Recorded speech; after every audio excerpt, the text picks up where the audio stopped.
What's up guys? Kumusta kayo? It's me again, Joseph K. So for today's video guys, let's talk about pwede bang i-transfer yung laman ng cash card sa Land Bank into GCash or any other bank account or other e-wallets like Maya, hindi na siya sa GCash or di kaya sa BDO or BPI sa ibang bangko. So ngayon, i-share ko sa inyo guys kung maaari nyo bang i-transfer. At the same time, pag-uusapan din natin yung iba pang details na kailangan nyo malaman kapag balak nyo mag-transfer ng laman or ng balance ninyo sa Land Bank cash card into GCash, Maya, or other bank accounts like BDO, East West, or BPI.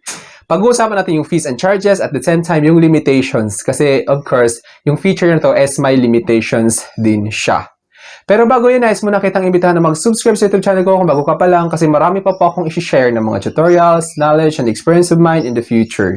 Kaya naman huwag niyong kalimutan mag-subscribe para updated kayo lagi sa mga vlogs na i-upload ko. Yun lang po at sobrang maraming salamat po. So as you can see guys here, sa katanungan kung pwede bang i-transfer yung laman or yung balance ng Land Bank cash card into GCash or other e-wallets and other bank accounts, ang sagot po ay yes. Oo, pwede nyo i-transfer. You can transfer funds from a Land Bank cash card to GCash. Actually guys, hindi lang siya sa GCash tulad ng sabi ko, pwede rin sa Maya or sa ibang major banks like BDO, BPI, East West, and Metrobank. The most convenient method is using the Land Bank mobile banking application or iAccess to transfer funds via InstaPay. So, using siya InstaPay, tapos via Land Bank mobile banking which is yung iAccess. So, of course, kailangan nyo muna mag-sign up guys sa Land Bank mobile banking. Siguro aware naman kayo since may cash card kayo sa Land Bank, aware naman kayo na si Land Bank is may mobile banking which is may iAccess, andun yung lahat ng features nila kapag inopen ninyo yung Land Bank mobile application or Land Bank mobile banking. Then, gagawin ko na lang ng panibagong vlog kung paano mag-sign up sa Land Bank iAccess. Ito mo ng vlog na to is to answer if pwede bang i-transfer yung laman ng Land Bank cash card balance or yung laman ng cash card ninyo sa Land Bank into other e-wallets or bank accounts, which allows for real-time transfer up to 50,000 pesos per transaction. So as you can see guys, yung pinapayagan or pinahihintulutan na amount na pwede yung i-transfer is 50,000 lamang siya. May limitation siya guys since ito ay InstaPay.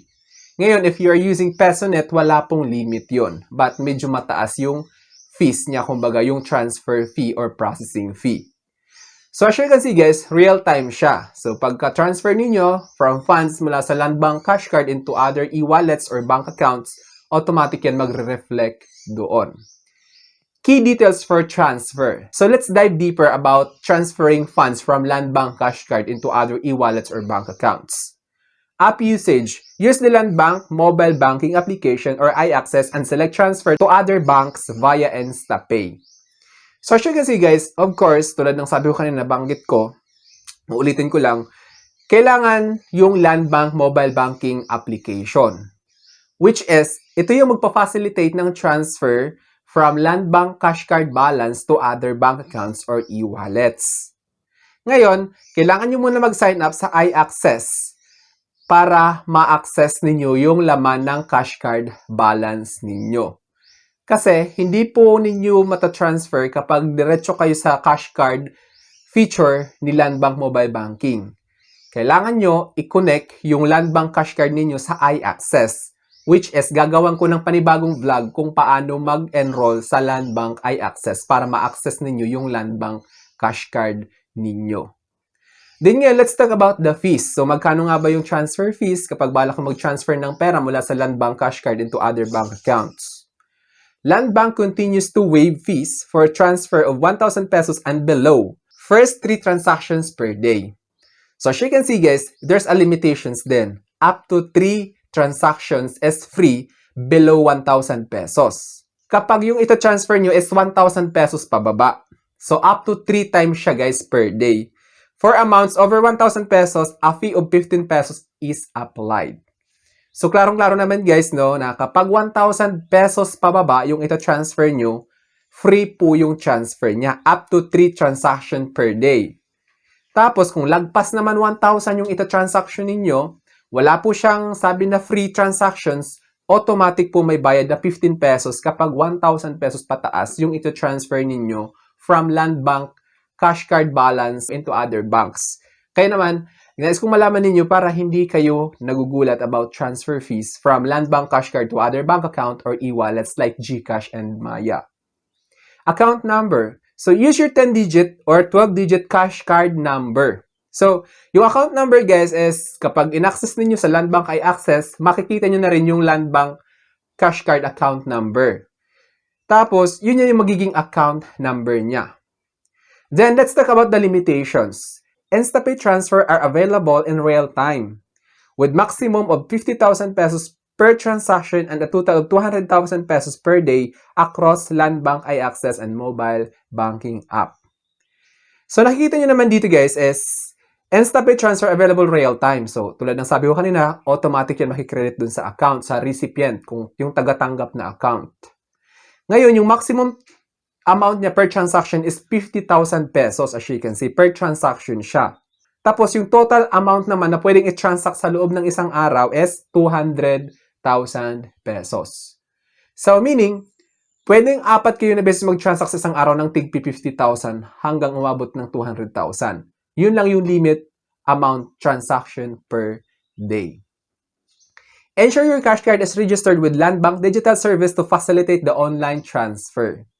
So, ito na yung sinasabi ko guys na kailangan muna ninyong i-sign up yung Landbank iAccess para ma-access ninyo yung account ninyo sa cash card sa Landbank para makita ninyo kung magkano yung laman. At the same time, andun kasi yung option or features which allows you to transfer funds from your Landbank cash card into other banks or e-wallets. So, ganun yun guys. So, gagawin ko na lang ng panibagong vlog yung kung paano mag-sign up para sa Landbank iAccess.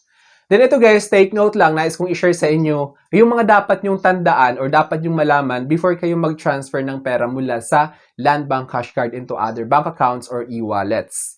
Mga dapat yung tandaan is make sure lang guys na yung details is correctly encoded or tama talaga yung na-input ninyong account number at saka yung account name kung kaninong account yon.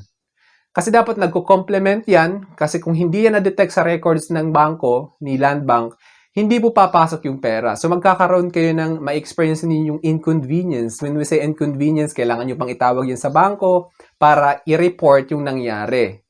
Tapos, may processing time, ang tagal-tagal, before ma-reverse or ma-refund yung na-transfer ninyong pera sa maling account or maling pangalan.